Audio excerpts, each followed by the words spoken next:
লাখো মানুষের ঢল এই মুহূর্তে সোহরাওয়ার্দী উদ্যানে, যেখানে ফিলিস্তিনের পক্ষে সংহতি জানাচ্ছে বাংলাদেশের মানুষ এবং যেখানে ইসরায়েলি গণহত্যার বিরুদ্ধে আওয়াজ তুলেছে এবং বারবার কিন্তু বাংলাদেশের বিভিন্ন কর্মসূচি পালিত হয়েছে, যেখানে ইসরায়েলের বিরুদ্ধে বাংলাদেশের মানুষ অবস্থান নিয়েছে এবং ফিলিস্তিনের পক্ষে সংহতি জানিয়ে কিন্তু বাংলাদেশের মানুষ আজ মার্চ ফর গাজা যে কর্মসূচি, সেই কর্মসূচি কিন্তু ঘোষণা করেছে, যেখানে বিভিন্ন রাজনৈতিক দল থেকে সংগঠন সকলেই এক কাতারে এসেছে মার্চ ফর গাজা শিরোনামে যে আজকের আয়োজন সেখানে। এবং ইতিমধ্যে কাল রাত থেকেই কিন্তু সোহরাওয়ার্দী উদ্যানে বিভিন্ন জায়গা থেকে মানুষ আসতে শুরু করেছে এবং এই মুহূর্তে কানায় কানায় কিন্তু আসলে ভরে গেছে মঞ্চের আশপাশ এবং বিকাল 3টা থেকে 4টা এই 1 ঘন্টা কিন্তু সড়ক অবস্থান নিয়ে জানান দেওয়ার ঘোষণা দিয়েছে যে ফিলিস্তিনির পাশে বাংলাদেশের মানুষ রয়েছে, যেহেতু এবং বাইতুল মুকাররমের খতিব তিনি কিন্তু ইমাম তিনি কিন্তু আসলে ঘোষণাপত্র একটি পাঠ করবেন। তবে আরেকটি ঘোষণা দিয়েছে যে মঞ্চে কোনো ধরনের বক্তব্য রাখা হবে না, কেবলমাত্র ঘোষণাপত্র পাঠ করা হবে এবং শপথ গ্রহণ করা হবে। সেই সঙ্গে ফিলিস্তিনের সঙ্গে যে সম্পর্কের জায়গা, ভ্রাতৃত্বের জায়গা, সেই বিপরীতে ইসরায়েলের বিরুদ্ধে কিন্তু আসলে অবস্থান বাংলাদেশের মানুষ জানান দিয়েছে, যেখানে এর আগেও বিভিন্নবার কিন্তু মানুষ কর্মসূচি ঘোষণা করেছে এবং এই মুহূর্তে কানায় কানায় ভরে গেছে সোহরাওয়ার্দী উদ্যান। এবং গতকাল রাত থেকেই মানুষ কিন্তু আসলে আসতে শুরু করেছিল সোহরাওয়ার্দী উদ্যানে এবং এখন মানুষ এখনো আসছে এবং আমরা যেমনটি লক্ষ্য করেছি বাংলা মোটর, শাহবাগ, পল্টন বিভিন্ন জায়গা থেকে মানুষ কিন্তু এই ফিলিস্তিনের সমর্থনে রোড মার্চ গাজার সেই সমর্থনে কিন্তু সোহরাওয়ার্দী উদ্যানে বিভিন্ন জায়গা থেকে মানুষ আসতে শুরু করেছে। আপনারা দেখেছেন কেবলমাত্র চারদিকে যেদিকে তাকান ফিলিস্তিনের পতাকা, সঙ্গে বাংলাদেশের পতাকা। আমরা বিভিন্নভাবে অনুরোধ করব সম্মানিত সেই অতিথি শুধুমাত্র প্যান্ডেল এরিয়ায় স্টেজ এরিয়া প্রবেশ করবে। কেন এসেছেন? আমরা বর্বর ইসরায়েলের হামলার প্রতিবাদে আমরা ফিলিস্তিনের পক্ষে সংহতি প্রকাশ করার জন্য এখানে এসেছি।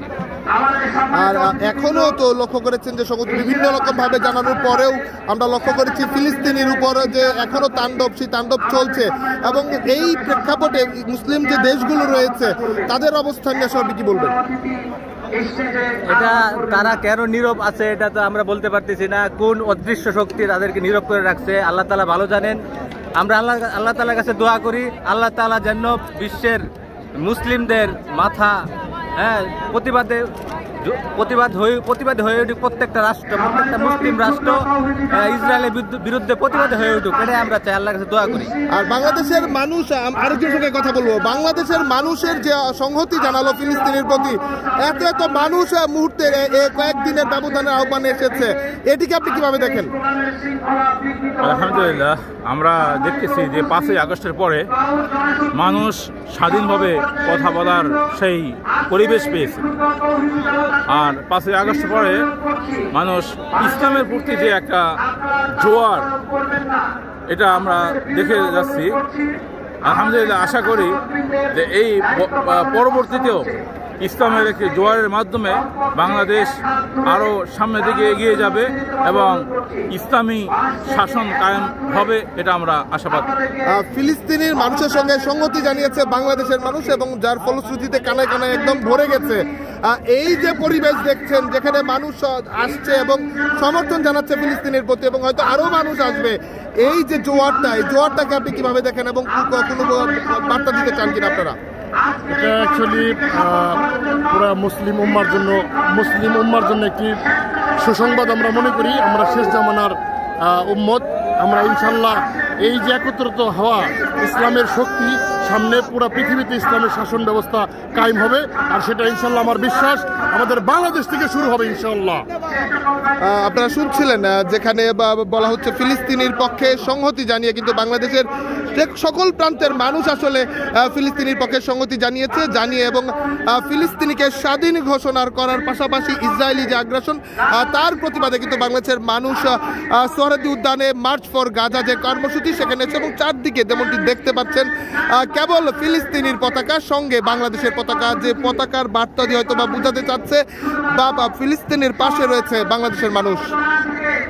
গোটা ঢাকা শহরে এই কর্মসূচি ছড়িয়ে পড়েছে। আজকের এই কর্মসূচি শান্তিপূর্ণভাবে সফল করার জন্য বিক্ষুব্ধ তৌহিদি জনতার সমর্থন কামনা করছি। আপনারা পাশ থেকে কমপক্ষে 1 হাত দূরে অবস্থান করবেন। দর্শক, এই ছিল শরদ উদ্যান থেকে সর্বশেষ। পরবর্তী আপডেট পেতে দেশবান্তরের সঙ্গেই থাকুন এবং সারাদিনের মার্চ ফর গাজা যে কর্মসূচি সেটির তথ্য রাখতেও চোখ রাখুন দেশবান্তরে। এই বিষয়ে আমরা বিশ্বাস পোষণ করছি দলীয় কোনো ব্যানার, দলীয় কোনো নেতা ছবি আজকের এই কর্মসূচিতে